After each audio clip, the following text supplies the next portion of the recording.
Hello guys, welcome back to TT classes. और आज हम पढ़ने जा रहे हैं क्लास 8 का subject science chapter reproduction in animals. तो जैसा कि हमें पता है इस चैप्टर में बेसिकली होता क्या है, दो पेरेंट्स इन्वॉल्व होते हैं और उनका जो प्रोडक्ट निकलता है उसको हम इन्वेंट करते हैं और उसी प्रोसेस को रिप्रोडक्शन कहते हैं। तो जैसे सिंपली में ऐसे समझ सकते हो, मान लीजिए ये दो पेरेंट्स हैं, ठीक, ये हो गया मेल, ये हो गया फीमेल। ये जो प्रोडक्ट प्रोड्यूस करेंगे अपना गैमेट को निकाल कर गैमेट से अपना एक बच्चा प्रोड्यूस करेंगे। ये बच्चा है और ये होगा हमारा इन्फेंट, ठीक। तो सिंपली में the production of new organelles by the existing organelles is called reproduction. तो चलिए इसका डेफिनेशन लेते हैं।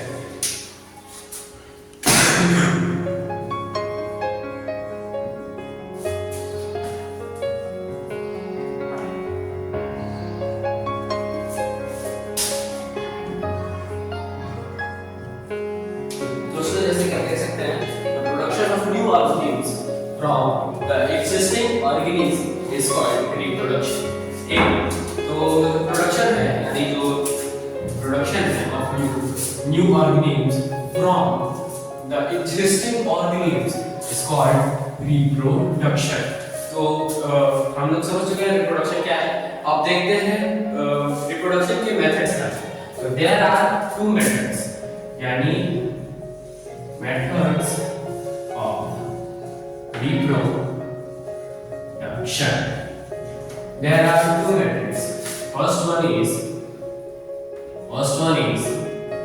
asexual reproduction. And the second one is sexual reproduction. ठीक, हमारे पास दो मेथड्स हैं रिप्रोडक्शन के। फर्स्ट है असेक्सुअल, सेकंड सेक्सुअल। तो असेक्सुअल में देखते हैं पहले होता है, असेक्सुअल में होता है only one parent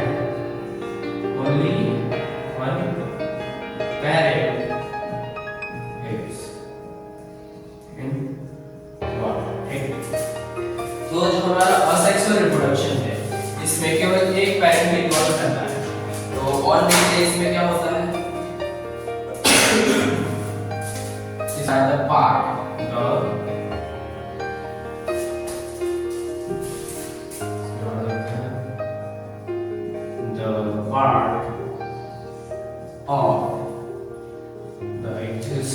part of the new organism may the part of the new organism will looks like the existing organism. तो हमारे पास दो इसके हैं, जैसा कि ओनली वन पैरेंट है और इसमें केवल एक पैरेंट होता है, आइदर इट इज फीमेल और मेल। और इसमें होता है और सेकंड इसका the part of new organism will looks like the existing organism, यानी जो पार्ट्स का जैसे हाइड्रा को आप जानते हैं, मान लीजिए ये हाइड्रा है, ठीक, और यहाँ पे ये निकला है उसका बर्ड, इसको बर्ड बोलेंगे, और ये है हमारा हाइड्रा, ठीक। हाइड्रा इसको मान लीजिए ये हमारा बर्ड है। तो इसका हमारी ये जो चीज है ये बर्ड ग्रो होगा, तो हो सकता ये बर्ड ग्रो होके ऐसे बन जाएगा। मान लीजिए हाइड्रा है तो बर्ड ग्रो होके ऐसे बन गया। ये जो पहले का एक्जिस्टिंग हाइड्रा है ये हो जाएगा इसका पैरेंट, और ये जो निकला है ये इसका हो जाएगा बेबी इन्फेंट प्रोडक्ट, ठीक है। तो ये जो बेबी है इसका यानी ये दोनों का ये हाइड्रा है पहला वाला, ये हो जाएगा इसका पैरेंट, ठीक। और ये जो हाइड्रा है जो अभी निकला है तो इसका हो जाएगा बेबी इन्फेंट। तो ये तो ऐसा दिख रहा है, कुछ समय के बाद ये जो बेबी हाइड्रा है ये भी ऐसा दिखने लगेगा, ठीक। और हाइड्रा एक सिंगल सेल ऑर्गेनिज्म होता है जो कि पाया जाता है ज्यादातर प्लांट्स का, आप देख सकते हैं प्लांट्स के एरिया में आप देख सकते हैं इसको। तो चलते हैं इसको देख सकते हैं। तो इसका जो थर्ड पॉइंट है वो थर्ड पॉइंट ऐसा हो जाएगा, लेकिन यहाँ पे लिख रहा हूं मैं। इसका थर्ड पॉइंट ऐसा हो सकता है कि ये एक सिंपलेस्ट फॉर्म ऑफ रिप्रोडक्शन, सबसे सिंपलेस्ट फॉर्म और मेथड ऑफ रिप्रोडक्शन। ठीक, सबसे सिंपलेस्ट फॉर्म ऑफ रिप्रोडक्शन होता है इस मेथड्स ऑफ रिप्रोडक्शन में। तो अभी तक हम देखे हैं सेक्सुअल रिप्रोडक्शन का बात हो गया। अब आते हैं अपने सेक्सुअल रिप्रोडक्शन पे। तो सेक्सुअल रिप्रोडक्शन पहले इसको थोड़ा एरिया पहले सॉरी इसको थोड़ा बड़ा कर लेते हैं एरिया को, इसको इस तरह। जैसा कि हमारे पास मेथड्स है फॉर सेक्सुअल रिप्रोडक्शन और ये सेक्सुअल रिप्रोडक्शन। अब इनकी जो डेफिनेशन है वो ऐसे है, production of new organism from a single parent without the involvement of sex cell or gamete। यानी the production of new organisms, यानी एक ये प्रोडक्शन हो रहा है जिसमें न्यू ऑर्गेनिज्म बन रहा है, लेकिन उसमें एक ही पेरेंट इन्वॉल्व है, यानी only one parent is involved in asexual reproduction। और उसमें उस पेरेंट का ना सेक्स सेल लग रहा है और ना गैमेट लग रहा है, उस टाइप का रिप्रोडक्शन को असेक्सुअल रिप्रोडक्शन कहेंगे। फॉर एग्जांपल इसके एग्जांपल में हम ले सकते हैं आपको। फॉर एग्जांपल की अगर बात आए तो हाइड्रा हो जाएगा एक, और हो जाएगा अमीबा और ईटीसी और सब bacteria fungi are the example of asexual reproduction. और इसमें आता है सेक्सुअल रिप्रोडक्शन। ठीक, सेक्सुअल रिप्रोडक्शन में the production of a new organism from two parents by making use of their sex cells or gametes। यानी the production of new organisms, यानी एक नए organism का production by from two parents, दो parents में, यानी इसमें दो parents involved हैं। इसमें एक parent मतलब इसमें एक parent था और इसमें दो parents involved हैं। ठीक, by making use of their sex cell or gamete, यानी उनके sex cell और gamete का इसमें उपयोग होगा, लेकिन इसमें सेक्सुअल और गैमेट का उपयोग नहीं होगा, इसमें सेक्सुअल और गैमेट का उपयोग होगा। यानी सेक्सुअल रिप्रोडक्शन में उनके सेक्स सेल्स और गैमेट्स दोनों का यूज होगा सेक्सुअल रिप्रोडक्शन में, और लेकिन असेक्सुअल रिप्रोडक्शन में उनके सेक्स सेल और गैमेट्स का यूज नहीं होगा। ठीक, तो सेक्सुअल रिप्रोडक्शन का एग्जांपल हम देख सकते हैं। सेक्सुअल रिप्रोडक्शन में हम लोग आते हैं ह्यूमन और काउ आते हैं, जितने भी मैमल्स अगर हम ले जाते हैं वो रखते हैं, काउ, डॉग,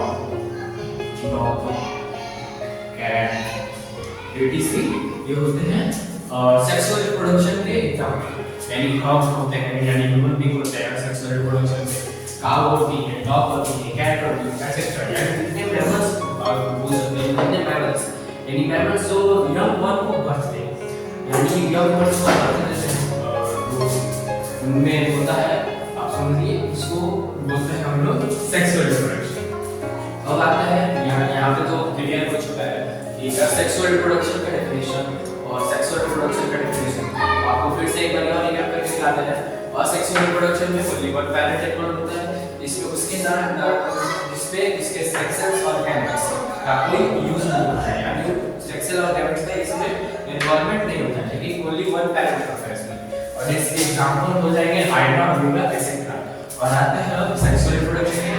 सेक्सुअल रिप्रोडक्शन में हमने ये देखा कि इसमें दो पेरेंट्स इन्वॉल्व होते हैं और इनमें इनका सेक्सुअल और जो गैमेट है, यानी सेक्सुअल और गैमेट एक ही होता है। ऐसे इसको दोनों सेक्सुअल्स को हमने गैमेट्स बोलते हैं और गैमेट्स को सेक्सुअल बोल सकते हैं। तो इनका यूज होता है, इसमें होता है दो पेरेंट्स इन्वॉल्व और इसमें इनके गैमेट्स भी इन्वॉल्व रहते हैं। और इसके एग्जांपल है human being, cow, dog, cat, etcetera. तो चलते हैं अब इनके डिफरेंसेस के बीच, यानी असेक्सुअल रिप्रोडक्शन और सेक्सुअल रिप्रोडक्शन में क्या डिफरेंस है अब वो देखते हैं। तो जो हम लोग यहाँ अब देख चुके हैं डिफरेंसेस असेक्सुअल और सेक्सुअल रिप्रोडक्शन में क्या क्या है, तो देखते हैं फर्स्ट असेक्सुअल रिप्रोडक्शन के डिफरेंसेस। तो हमारा जो असेक्सुअल रिप्रोडक्शन है उसमें है हमारा सिंपलेस्ट मेथड ऑफ रिप्रोडक्शन। यानी फर्स्ट डिफरेंस ये है कि ये जो असेक्सुअल रिप्रोडक्शन है सिंपलेस्ट मेथड ऑफ रिप्रोडक्शन है, and not very time taking method. इसमें वेरी टाइम टेकिंग मेथड यानी इसमें बहुत ज़्यादा टाइम नहीं लेता है अपने आप को करने में, प्रोड्यूस करने में ये ज़्यादा टाइम नहीं लेता है। और ये सबसे सिंपलेस्ट मेथड है, ठीक। तो इसका जो सेकंड पॉइंट है द यंग वन या ऑफ स्प्रिंग, देखिए यहाँ पे जो फर्स्ट ये वाला लाइन है द यंग वन या ऑफ स्प्रिंग, ये यहाँ पे ऑब्लिक लगा हुआ है जैसा कि आप देख सकते हैं। तो ये जो यंग वन होता है ये ऑफ स्प्रिंग या यंग वन एक ही होता है, ठीक। अगर आप ऑफ स्प्रिंग लिखेंगे तो चलेगा, यंग वन लिखेंगे तो चलेगा, ठीक। तो यंग वन या ऑफ स्प्रिंग प्रोड्यूस्ड, यानी जो यंग वन और ऑफ स्प्रिंग जो प्रोड्यूस्ड हुआ है उस पैरेंट से is an exact the copy of the parent, यानी जो यंग वन नहीं तो ऑफ, अभी ऑफ स्प्रिंग को नहीं तो आपको कंफ्यूज हो जाएगा। तो ये जो ऑफ स्प्रिंग है, ये जो देखिए जो पैरेंट से ऑफ स्प्रिंग प्रोड्यूस हुआ है ये उस पैरेंट का एग्जैक्ट कॉपी होती है। जैसे हमने आपको हाइड्रा वाला एग्जांपल बताया था, इसमें ये ऐसा हाइड्रा था जिसका एक बर्ड निकला, उसके बाद ये बर्ड ग्रो हुआ, तो ये बर्ड ये हाइड्रा, ये पैरेंट वाला हाइड्रा ये है, और ये जो बर्ड बड़ा हो गया ये हाइड्रा ये ऐसा हो गया पैरेंट, मतलब ये बर्ड बड़ा हो गया ऐसा हो गया और ये पैरेंट वाला हाइड्रा ऐसा है। तो एग्जैक्ट कॉपी होगा। हमारे ड्राइंग देख बढ़िया थी तो आपको ड्राइंग करना चाहिए आपको। तो ये भी हो गया exact the copy of the parent, ठीक। तो जो हमारा थर्ड पॉइंट है the number of offspring is 2 minimum, यानी इस पॉइंट का जो मतलब है the number of offspring is 2, मतलब एक बार में ऑफस्प्रिंग जो है वो 2 ही बनेगा। जैसे अमीबा को लेकर चलिए आप, अमीबा मान लीजिए ऐसा है, ठीक। ये जब प्रोड्यूस करेगा, जब अपने आप को डिवाइड करेगा, ये इसका न्यूक्लियस होता है ये वाला पार्ट, और ये ठीक। जब ये प्रोड्यूस करेगा तो ये ऐसा हो जाएगा। तो पहले ये इरेज करके ये बनाते हैं, इसको इरेज करके ये बनाया, ठीक। पहले ये मान लीजिए एक अमीबा है और ये इसका न्यूक्लियस, ठीक, ये इसका न्यूक्लियस है। और जब ये डिवाइड होगा तो ये ऐसा होगा, ये इस पार्ट में ये इस पार्ट में, यानी ये ऐसा मान लीजिए ऐसा होगा। डिवीजन आपको वर्ड कैसे बताते हैं, जब डिवाइड होगा ऐसा होगा, ये ऐसा हो गया ऐसा हो गया ऐसा हो गया ऐसा हो गया, ठीक। और मान लीजिए ये इसका न्यूक्लियस है, तो जब डिवाइड होता है तो इस प्रोसेस होता है। फर्स्ट ये न्यूक्लियस ऐसा था, तो डिवाइड होने के प्रोसेस में क्या न्यूक्लियस ऐसा हो गया, बीच में से ऐसा हो रहा, उसके बाद जब ये डिवाइड हो जाता है तो ये दो अलग-अलग अमीबा में बढ़ जाता है। ये फर्स्ट अमीबा में भी हो गई, ये सेकंड अमीबा में, ठीक है। तो यही वही चीज यहां पे भी लिखा है, नंबर ऑफ ऑफस्प्रिंग इज 2, मतलब जब असेक्सुअल रिप्रोडक्शन होगा तो जो ऑफस्प्रिंग का नंबर होगा ये 2 होगा। जैसा अमीबा में आपको मैंने अभी बताया वो है मिनिमम, मतलब ये मिनिमम नंबर है ऑफस्प्रिंग्स का, एक बार में 2 हो सकते हैं और मोर देन 2, यानी ये जो 2 हुआ है यहाँ पे वो भी सकता है कि ये 3 हो जाए, मान लीजिए एक ऐसा भी हो जाए, ऐसा मान लीजिए ऐसा हो सकता है। मान लीजिए ये अमीबा है, इसको ऐसे डिवाइड किया, एक ऐसा हुआ, लेकिन ये हो सकता है कि और बड़ा हो जाए, तो ये ऐसा भी हो सकता है, फिर ये डिवाइड हो जाएगा 3 में, ऐसा 3 में डिवाइड हो जाएगा, ठीक। तो यहाँ पे असेक्सुअल आपको क्लियर हो गया। अब चलते हैं सेक्सुअल के पास। तो अब बढ़ते हैं हम लोग सेक्सुअल रिप्रोडक्शन के द्वारा भी सेक्सुअल रिप्रोडक्शन के तो समझने हम आप समझ चुके हैं असेक्सुअल में क्या क्या होता है, ये तीनों पॉइंट आपको मैंने क्लियर कर दिया है सेक्सुअल रिप्रोडक्शन पे। तो इसमें जो डिफरेंस है, जैसे कि इसमें था सिंपलेस्ट मेथड ऑफ रिप्रोडक्शन और not very time taking method, ये असेक्सुअल का था, ठीक। इसमें ये सिंपलेस्ट फॉर्म ऑफ रिप्रोडक्शन है और इसमें ज्यादा टाइम नहीं लगता है।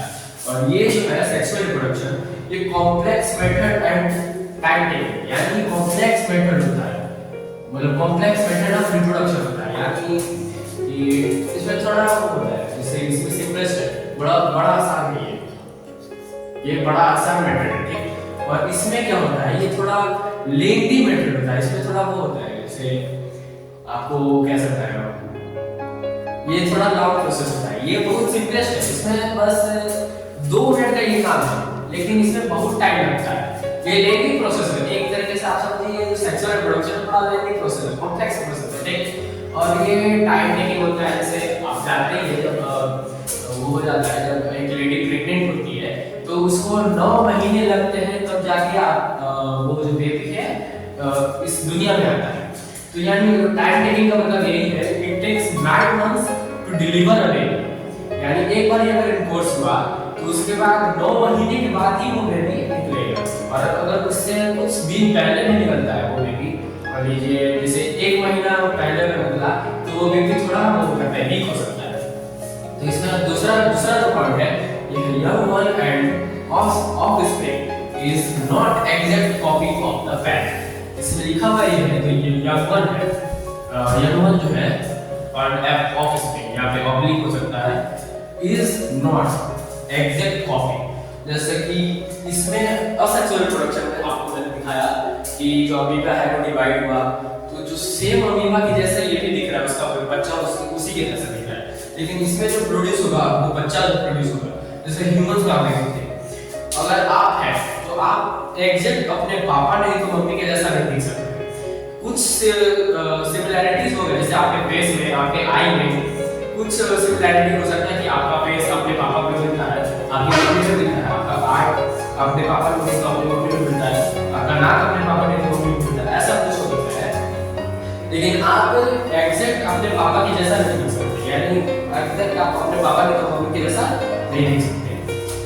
तो ये जो आपने देखा कि असेक्सुअल में मैंने आपको बताया कि जो अमीबा है उसका बच्चा एग्जैक्ट उसी की तरह दिखेगा, लेकिन आपको भी मैंने आपको एग्जांपल दे दिया है, आप अपने मम्मी नहीं तो पापा की जैसा एग्जैक्ट नहीं दिख सकते। अगर उनका फोटो और आपका फोटो अगर दिखाया जाए तो कुछ हो सकता है कि आपका थोड़ा फेस जो है अपने पापा नहीं तो मम्मी की तरह दिखेगा, लेकिन पूरा फेस उनके जैसा कॉपी नहीं हो सकता है।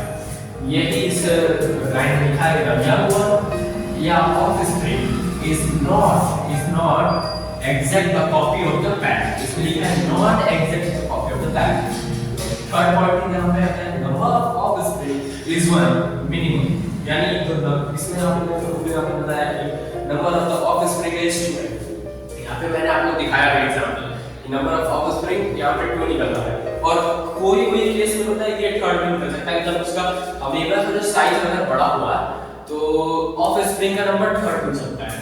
तो इसमें लिखा है number of offspring is 1 is minimum, यानी आप अपने पिताजी के एक ही बच्चे हैं, मान लीजिए एक बार में एक ही प्रोड्यूस हुआ, ठीक, और मोर देन वन, यानी आप देख सकते हैं जैसे जुड़वा बच्चे भी होते हैं तो उसको 2 बच्चे जैसे जुड़वा होंगे तो 2 ही होंगे, ये तो 3 भी हो सकते हैं, 2 या 3 ज्यादा कर सकते हैं, लेकिन एक बार में एक ही बच्चे होते हैं जिसको मिनिमम क्वांटिटी है।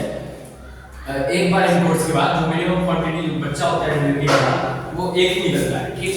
इसमें नंबर ऑफ ऑफस्प्रिंग होता है 1 जो कि है मिनिमम, और अगर जुड़वा हुए या तो जुड़वा हो 2 भी सकते हैं या 3 भी सकते हैं, ये डिपेंड करता है जायगोट कैसे टूट रहा है, वो आपको आगे बढ़ना है तो अभी इसमें ध्यान रखने की कोई जरूरत नहीं है, आपको आगे बढ़ना है।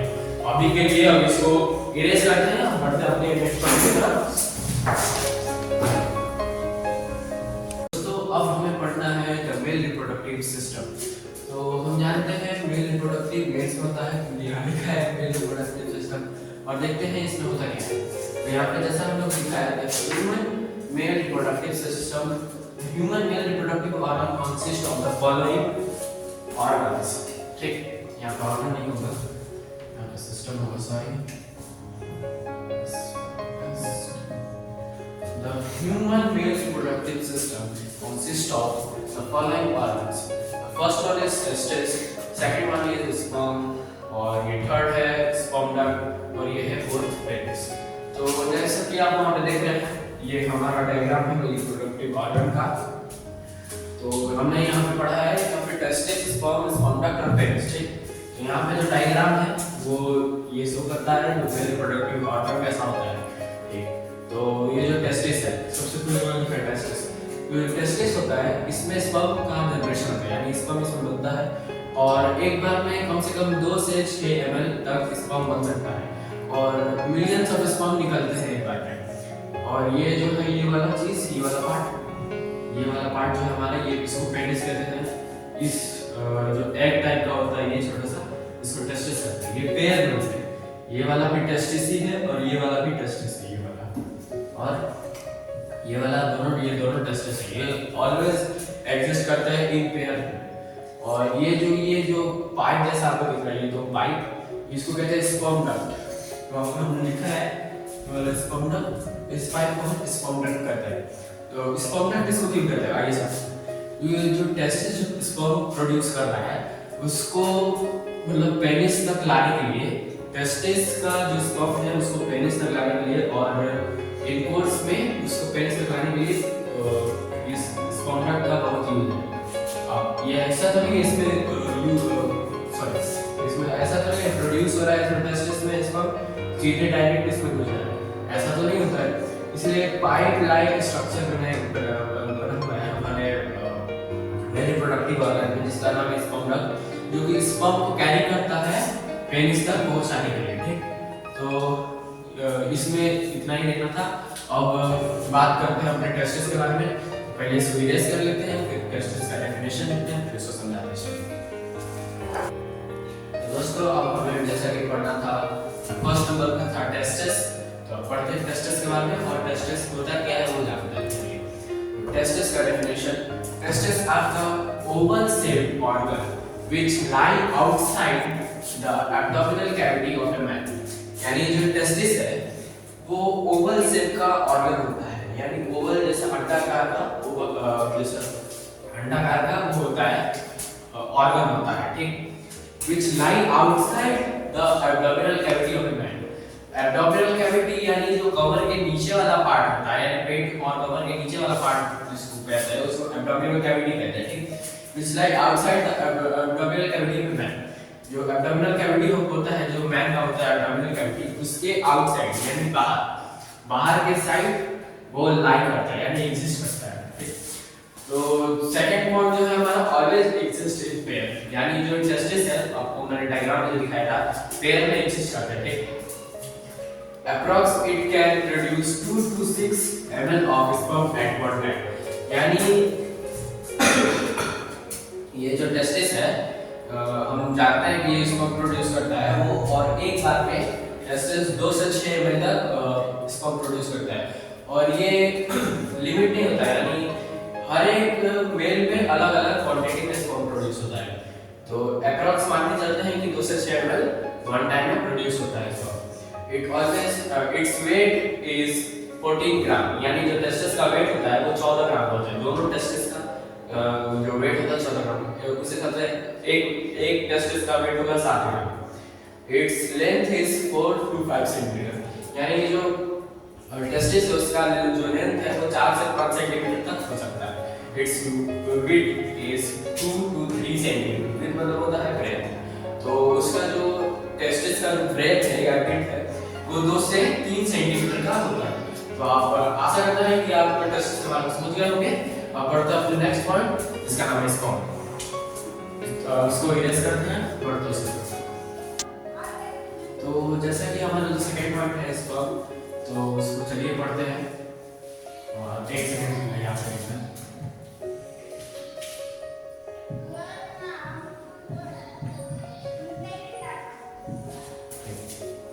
तो जैसा हमारा जो सेकंड पॉइंट है इसको पढ़ते हैं, इसमें क्या क्या पॉइंट है और इसको समझते हैं। तो फर्स्ट पॉइंट है इसका, it is the male reproductive gamete. जैसे तो हमने आपको पहले बताया है गैमेट और सेक्सुअल एक ही होता है, आप चाहे गैमेट लिखिए चाहे सेक्सुअल लिखिए कोई दिक्कत नहीं है, कुछ भी आप लिखिए। तो it is the male reproductive gamete और सेक्सुअल। तो जो ये स्पर्म होता है वो हमारा मेल रिप्रोडक्टिव गैमेट होता है, नहीं तो सेक्सुअल होता है।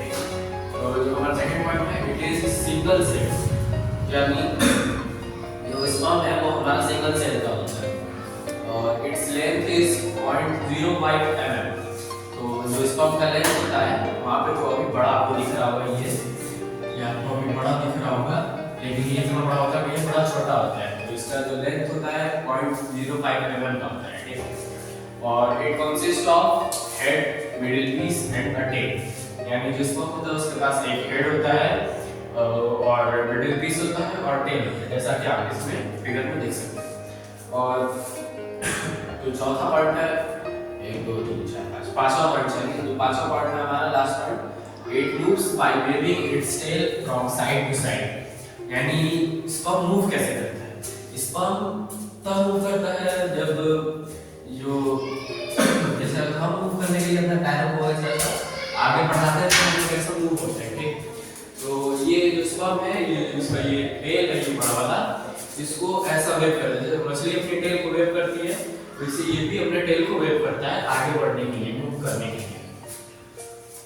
तो आते हैं ये structure of and the figure of human sperm पे, यानी मेल स्पर्म पे। तो ये जो आप देख सकते हैं, ये टेल है इसका, ये हेड है और ये मिडिल पीस है। इतना भाग जो होता है ये टेल का होता है, इतना भाग जो होता है ये हेड का होता है, और जो इतना भाग होता है ये मिडिल पीस का होता है, ठीक है। तो अब देखते हैं इसमें क्या क्या है। तो ये जो हेड होता है ये तीनों पार्ट में, मतलब ये स्पर्म जो है ये तीनों पार्ट में डिवाइडेड है। हेड है, इसमें क्या क्या होता है वो देखते हैं। हेड में होता है ये फर्स्ट, जैसे कि हम जानते हैं यहाँ पे हमने लिखा है कि it is single cell, cell में न्यूक्लियस होता है और बहुत सारा चीज होता है। तो इसलिए ये अगर सेल है तो इसमें भी न्यूक्लियस होगा। तो जो हेड है इसमें ये वाला जो पार्ट है, ये वाला, दिस इज कॉल्ड न्यूक्लियस। इस पार्ट को न्यूक्लियस कहते हैं। और ये जो ये वाला जो पार्ट है, ये वाला, इस पे ऐसे हम करते हैं, इसको साइटोप्लाज्म कहते हैं, ठीक। साइटोप्लाज्म लिक्विड होता है। और ये जो बाहरी भाग है, ये बाहरी भाग, ये वाला बाहरी भाग, ये होता है हमारा सेल मेम्ब्रेन। तो हमने क्या देखा, इसमें बीच में होता है न्यूक्लियस, ये जो अभी हम किए इसको कलर पार्ट, ये होता है साइटोप्लाज्म, और जो बाहरी भाग है आउटलाइन इसका, उसको कहते हैं सेल मेम्ब्रेन, सेल मेम्ब्रेन। तो मिडिल पार्ट है ये, जिसको मिडिल पीस कहते हैं। और ये जो टेल है इसके द्वारा ये मूव करता है, ठीक। ये इतना ही था इसमें स्पर्म में। और आपको फिर से रिकैप करवा देते हैं। Sperm is male reproductive gamete, sperm एक मेल रिप्रोडक्टिव गैमेट है। इट इज सिंगल सेल, ये सिंगल सेल का होता है और इसका लेंथ 0.05 mm का होता है, 0.05 mm का होता है।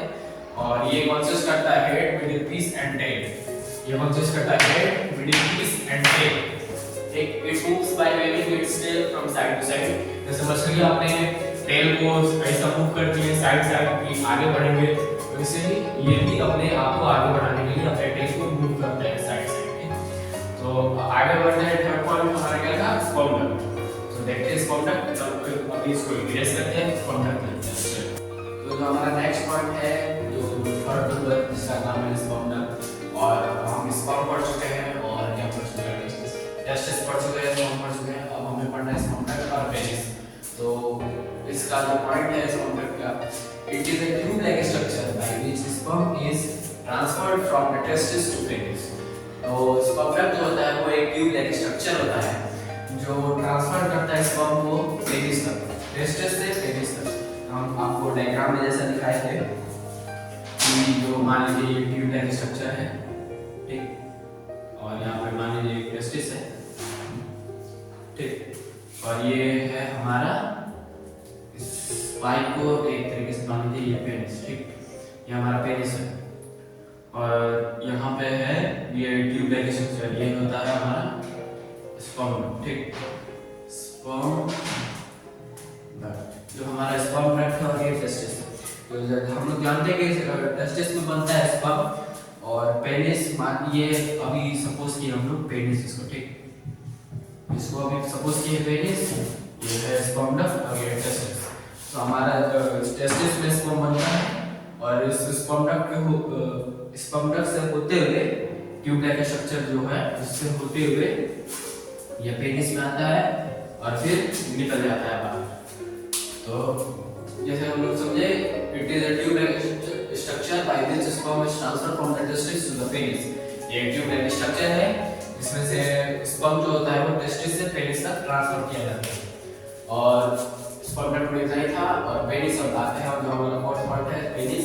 Penis is an organ which is used to inject the sperm into the women reproductive organ. जो हमारा पेनिस होता है ये ये जो हमारा पेनिस होता है ये एक ऑर्गन होता है जिसको यूज किया जाता है स्पर्म को वुमेन रिप्रोडक्टिव ऑर्गन में इंजेक्ट करने के लिए। जब इंटरकोर्स होता है, सेक्सुअल इंटरकोर्स के टाइम जो पेनिस है वो यूज होता है स्पर्म को वुमेन रिप्रोडक्टिव ऑर्गन में इंजेक्ट करने के लिए। उसके बाद हमारा बनता है जाइगोट, जाइगोट से एम्ब्रियो, एम्ब्रियो से बनता है हमारा फेटस, फेटस के बाद जो न्यूबॉर्न बेबी है वो नॉर्मल ह्यूमन डिलीवर हो जाता है। तो इस मेल रिप्रोडक्टिव सिस्टम में इतना ही था। और पढ़ते हैं आगे का टॉपिक नेक्स्ट वीडियो में। अभी के लिए इतना ही, तब तक के लिए चैनल सब्सक्राइब करिए और लाइक एंड शेयर करिए अपने फ्रेंड्स को, ताकि वो भी हमसे कुछ सीख सके, और शेयर करिए अपने दोस्तों को ताकि वो भी हमसे अगर अच्छा लगे तो पढ़ सके। और कमेंट्स में जरूर बताइएगा जो आपको कुछ पॉइंट डिफिकल्टी होगा, आपको जो डाउट होगा कमेंट सेक्शन में आप बता सकते हैं। और हमारे नीचे दिए हुए बेल आइकन को ऑल पे प्रेस कर दीजिए ताकि हमारे नए वीडियो की जो नोटिफिकेशन है वो आपको जल्द से जल्द मिल सके। और आगे का टॉपिक पढ़ते हैं नेक्स्ट वीडियो में। तब तक के लिए जय हिंद, जय भारत।